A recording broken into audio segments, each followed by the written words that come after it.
What are you doing right now? Is it something that you really love? Millions of people at this very second are doing exactly what makes them happy.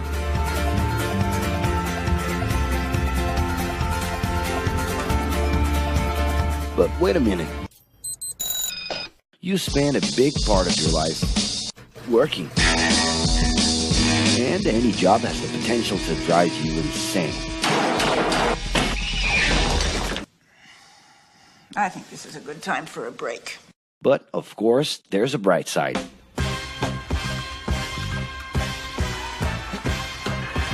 And the best thing, time off.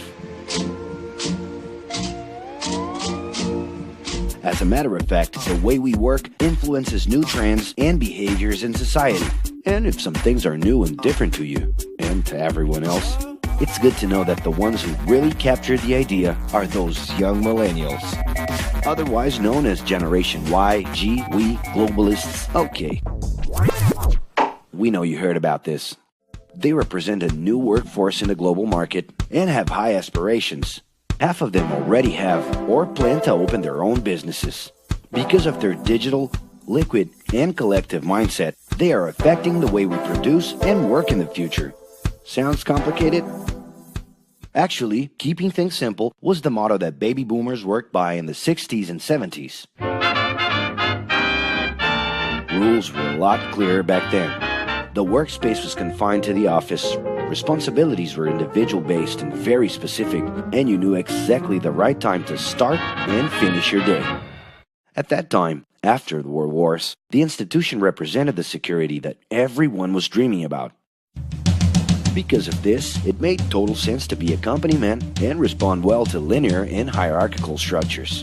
But be careful. Once you chose a career, it was a decision that would pretty much last for the rest of your life.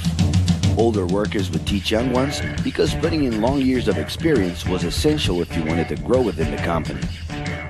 Having a job would guarantee social status and was the first step towards marriage and a first kid 9 months later. Work didn't mix with personal life. No bringing work home. But baby boomers worked a lot. It's been a hard day's night. And this had to do with keeping a deep sense of discipline and honor. Day-to-day sacrifices guaranteed that the family would be taken care of, and they knew that a big payoff would come, even if it would take a while.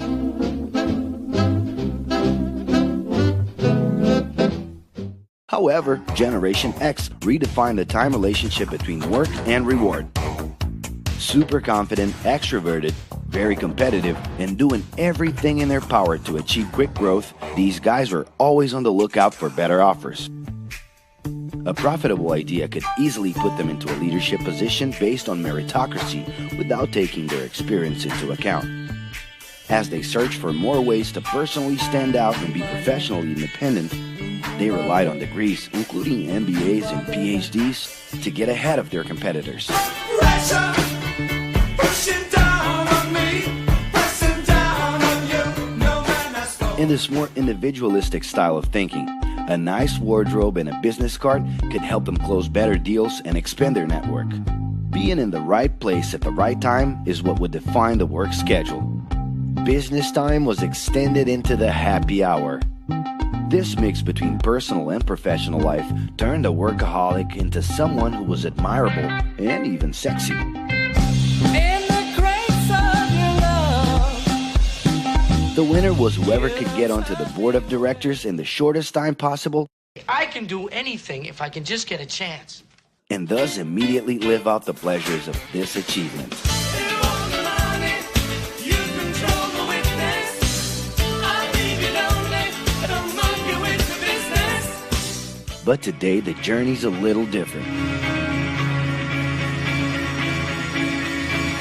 It really seems more important to have fun on the ride than to make it to the final destination.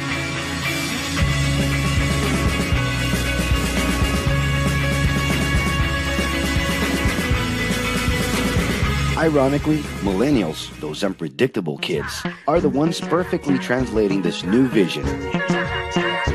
In a time when pleasure determines professional accomplishment, they know, like no one else, how to recognize opportunities that link passion with work. It's not right, but it's now or never. The creative economy, new professions, an entrepreneurship boom, and the new collective power are painting a brilliant and never-before-seen scenario. No wonder millennials are so impatient. The speed at which they connect with the world sets the pace for their work relations. Projects that only will make a difference in the long term just don't stimulate them. And they need constant feedback so they can feel that their efforts are being recognized. So? It's great. I love it. The traditional pyramid inside of companies doesn't really fit with these anxious young people. They're excited about working with older generations, but only if the relationship is on equal terms and with mutual respect. It's all about exchanging knowledge, no matter your age. Being that millennials find empowerment in discovering things on their own. It's natural for them to diversify their channels and seek out informal types of education instead of simply picking out a major. In the end, professional commitment is not just a norm. It's something that naturally comes from truly engaging experiences. Besides having a job, it's become more important to have a purpose that can be carried out in different forms at the same time. Mobility, shared workspaces, home offices, and the possibility to create your own hours make work always present, anytime and everywhere. For that reason, people with different work styles are having more freedom to tap into their talents, and even those with introverted personalities can transform their ideas into million-dollar businesses. Yes, you can stay in your pajamas as long as you maintain an updated and attractive profile across your social network.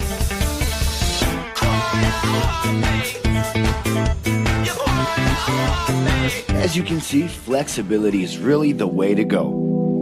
Millennials are fascinated when they get involved in works in progress and feel motivated by learning new skills. They're excited about an open and forever beta world where testing and messing with something unfinished is the only way to create the new. Millennials need more than ever to feel autonomous, and they're exhilarated by the challenge to develop and participate collaboratively.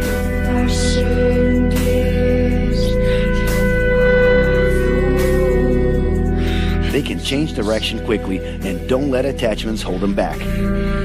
It's about living better in the present with no illusion that the future can be controlled.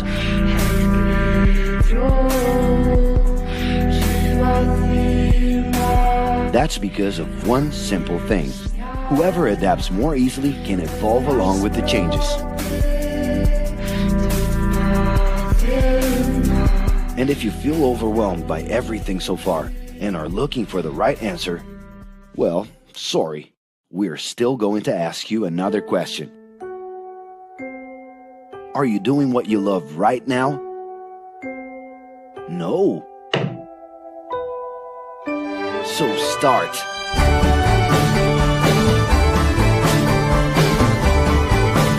The clock is ticking and your life is in a hurry. Discover your life's purpose and make it happen. Loving your work will put you in motion.